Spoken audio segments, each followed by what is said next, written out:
بسم اللہ الرحمن الرحیم۔ السلام علیکم، آپ دیکھ رہے ہیں الف نیوز اور میں ہوں آپ کے ساتھ ماجد علی۔ شامل کرتے ہیں آج کی ون لائن ہیڈ لائنز۔ چین نے خبردار کرتے ہوئے کہا ہے کہ برطانیہ تائیوان میں مداخلت سے گریز کرے۔ عالمی خبرساں ادارے کی رپورٹ کے مطابق چین کے وزارت خارجہ کے ترجمان کی جانب سے جاری بیان میں کہا گیا ہے کہ برطانیہ تائیوان میں تجارتی معاہدوں کے لیے اپنے وزیر کو نہ بھیجے، یہ مداخلت تصور کیا جائے گا۔ بیان میں مزید کہا گیا ہے کہ چین برطانوی وزیر کے مستقبل قریب میں ہونے والے دورے کی پرزور مداخلت کرتا ہے۔ برطانیہ کو تائیوان کے ساتھ کسی بھی قسم کے سرکاری دورے کو روکنا چاہیے۔ ہمیں دنیا میں ایران کے خطرات کا مقابلہ کرنے کا طریقہ بدلنا چاہیے۔ فرانسیسی صدر ایمانوئل میکرون۔ فرانسیسی صدر نے زور دیتے ہوئے کہا ہے کہ ایران کی دھمکیاں علاقائی دائرہ کار سے تجاوز کر گئی ہیں۔ انہوں نے مزید کہا ہے کہ ہمیں دنیا میں ایران کے خطرات سے نمٹنے کے طریقہ کار کو بدلنا چاہیے۔ انہوں نے مصر کے شرم الشیخ میں منعقد COP27 موسمیاتی کانفرنس کے موقع پر انٹرویو میں کہا کہ ہمیں ایرانی خطرات کا مقابلہ کرنے کے لیے منظم انداز میں کام کرنا ہوگا۔ امریکی صدر جو بائیڈن نے اسرائیلی وزیر اعظم نیتن یاہو کو دوبارہ عہدہ سنبھالنے پر مبارکباد۔ امریکی صدر جو بائیڈن نے پیر کے روز اسرائیل کے سابق وزیر اعظم نیتن یاہو کو گزشتہ منگل کو ہونے والے انتخابات میں کامیابی پر مبارکباد دی۔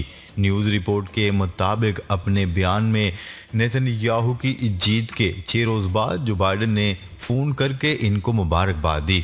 اسرائیلی الیکشن میں 32 سیٹیں لینے والی لیکود پارٹی نے کہا کہ جو بائیڈن نے گفتگو کے دوران نیتن یاہو سے کہا ہم بھائی ہیں، ہم مل کر تاریخ بنائیں گے۔ اسرائیلی نجی ٹی وی چینل کی ایک رپورٹ کے مطابق امریکی صدر نے نیتن یاہو کو مخاطب کرتے ہوئے مزید کہا کہ اسرائیل کے ساتھ میری وابستگی پر کوئی سوال نہیں اٹھایا جا سکتا۔ میرے دوست، میں آپ کو مبارکباد دیتا ہوں۔ یوکرین کے لیے نیا فضائی دفاعی نظام دشمن کو نشانہ بناتے رہیں گے۔ یوکرین کے مغربی ممالک سے مزید فضائی دفاعی نظام ملنے کا اعلان، جس میں زمین سے فضا میں ہدف کو نشانہ بنانے والے میزائل اور اٹلی کے اسپائڈ میزائل شامل ہیں۔ خبرساں ادارے AFP کی رپورٹ کے مطابق یوکرین کے وزیر دفاع نے کہا کہ یہ ہتھیار یوکرینی فوج کو مضبوط اور فضائی حدود کو محفوظ بنائیں گے۔ یوکرین پر حملے کے بعد پہلی بار روس اور امریکہ میں جوہری ہتھیاروں پر مذاکرات۔ یوکرین پر حملے کے بعد پہلی بار روس اور امریکہ نے اسٹریٹجک جوہری ہتھیاروں کے بارے میں مذاکرات کا سلسلہ شروع کرنے پر مشاورت شروع کر دی۔ برطانوی خبرساں ادارے روئٹرز کی رپورٹ کے مطابق مذاکرات سے واقف 4 ذرائع کا حوالہ دیا گیا۔ دونوں ممالک کے درمیان اس معاملے پر مذاکرات کا سلسلہ اس وقت ختم ہو گیا تھا جب ماسکو نے 24 فروری کو یوکرین پر حملہ کیا تھا، تاہم جوہری ہتھیاروں میں کمی کے حوالے سے معاہدہ نافذ العمل ہے۔ چین میں لاک ڈاؤن کے باوجود کرونا کیسز کی 6 ماہ میں بلند ترین سطح۔ غیر ملکی میڈیا کی رپورٹ کے مطابق چین میں گزشتہ روز مئی کے بعد سے اب تک کے سب سے زیادہ کرونا کیسز کی تصدیق ہوئی ہے۔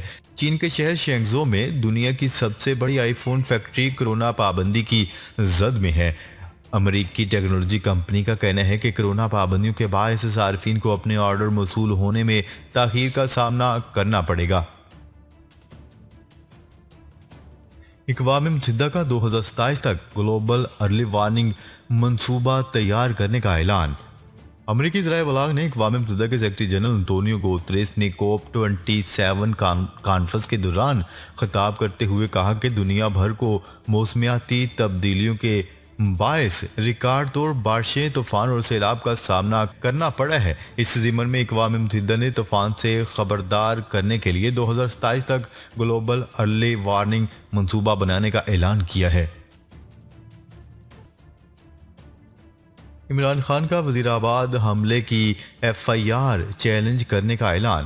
مجھے پوری پلاننگ کے تحت فائرنگ کر کے قتل کرنے کی کوشش کی گئی، حقیقی آزادی مارچ کی کامیابی تک سکون سے نہیں بیٹھوں گا. پوری کوشش تھی جرائم پیشہ اور منی لانڈرنگ کرنے والوں کو سزا دی جائے. اپنے 4 سالہ دور حکومت میں بہت بے بس تھا. ٹویٹر نے بھارتی ملازمین پر دکھوں کا پہاڑ گرا دیا. ایلون مسک کا ٹویٹر کا مالک بننا بھارت کو راس نہ آیا. پہلے بھارتی چیف ایگزیکٹو کو نکال باہر کیا گیا اور اب بھارت میں 90% ملازمین کو فارغ کر دیا گیا. غیر ملکی میڈیا کی رپورٹ کے مطابق ٹویٹر نے بھارت میں اپنے دفاتر سے 90% سے زائد ملازمین کو فارغ کر دیا. بتایا جاتا ہے کہ نئی دہلی، ممبئی اور بنگلور میں ٹویٹر کے دفاتر میں 200 افراد کام کر رہے تھے، جن میں سے اب صرف 12 کے قریب ملازمین باقی رہ گئے. سیلاب سے پاکستان کی معیشت کو $30 ارب سے زائد نقصان ہوا. وزیر اعظم شہباز شریف مصر کے شہر شرم الشیخ میں جاری کلائمیٹ امپلیمنٹیشن سمٹ سے خطاب کرتے ہوئے وزیر اعظم کا کہنا تھا کہ پاکستان کا کاربن کے اخراج میں حصہ 1% سے بھی کم ہے. انہوں نے کہا کہ پاکستان میں سیلاب سے بڑے پیمانے پر تباہی ہوئی. 40 لاکھ ایکڑ پر کھڑی فصلیں تباہ ہو گئیں.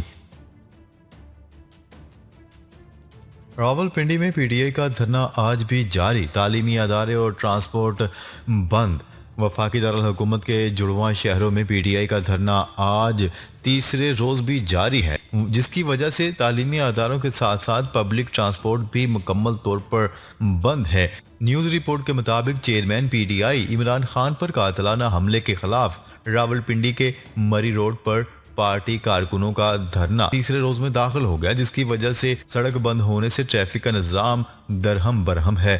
جبکہ دھرنے کی وجہ سے شہر کے تمام تعلیمی اداروں میں چھٹیوں کا اعلان کیا گیا ہے. ایلون مسک نے وسط مدتی انتخابات میں ڈونلڈ ٹرمپ کی حمایت کا مشورہ دے دیا. دنیا کے امیر ترین شخص اور ٹویٹر کے نئے سربراہ ایلون مسک نے امریکہ میں ہونے والے وسط مدتی انتخابات میں سابق صدر ڈونلڈ ٹرمپ کی جماعت ریپبلکنز کو ووٹ دینے کا مشورہ دے دیا. پاکستان میں آئی ٹی انڈسٹری کے لیے اچھی خبر. وفاقی وزیر امین الحق نے اپنے ایک بیان میں دعویٰ کیا ہے کہ ویڈیو شیئرنگ ایپ ٹک ٹاک نے پاکستان میں دفتر کھولنے کی یقین دہانی کروا دی ہے اور قوم پاکستان میں ٹک ٹاک کا دفتر کھلنے کی خوشخبری جلد سنے گی. ان کا کہنا تھا کہ فیس بک کا وفد رواں ماہ پاکستان کا دورہ کر رہا ہے اور فیس بک سے پاکستان میں دفتر قائم کرنے کے لیے بات چیت بھی جاری ہے. امین الحق نے کہا کہ سماجی رابطے کی ویب سائٹ ٹویٹر کے ساتھ بھی رابطے میں ہے.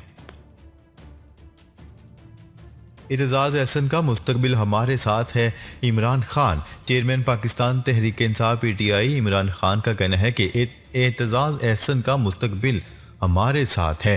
Chairman P T I Imran Khan سے پیپلز پارٹی کے رہنما اور سینئر وکیل اعتزاز احسن نے ملاقات کی. اس موقع پر عمران خان کا کہنا تھا کہ اعتزاز احسن کو 17 سال پہلے پی ٹی آئی میں شامل ہونے کی دعوت دی تھی کیونکہ ہمارا اور اعتزاز احسن کا نظریہ ایک ہی ہے. انہوں نے کہا ہے کہ اعتزاز احسن کا مستقبل ہمارے ساتھ ہے. اعتزاز احسن میرے وکٹ کیپر ہوا کرتے تھے. وہ کرکٹ کو بخوبی جانتے ہیں. متحدہ عرب امارات اور مصر کے درمیان 10 گیگا واٹ کے ساحلی ہوا توانائی منصوبے کو ترقی دینے کا معاہدہ طے پا گیا. متحدہ عرب امارات اور مصر کے درمیان منگل کے روز شرم الشیخ میں 2022 میں اقوام متحدہ کی موسمیاتی تبدیلی کانفرنس کوپ 27 کے موقع پر 10 گیگا واٹ ساحلی ہوا کے منصوبے کو ترقی دینے کا معاہدہ طے پایا ہے. یہ آن شور ونڈ توانائی منصوبہ مصر میں لگایا جائے گا. اماراتی صدر شیخ محمد بن زید ال نہیان نے مصری صدر کی موجودگی میں متحدہ عرب امارات کی قابل تجدید کمپنی اور مصر کی Infinity and Hassan Allam utilities کے حکام نے ونڈ پاور کے معاہدے پر دستخط کیے ہیں. جی تو ناظرین، اب تک کے لیے اتنا ہی. مزید خبریں لے کر بہت جلد آپ کی خدمت میں حاضر ہوں گے. تب تک کے لیے اپنا خیال رکھیے گا. اللہ نگہبان.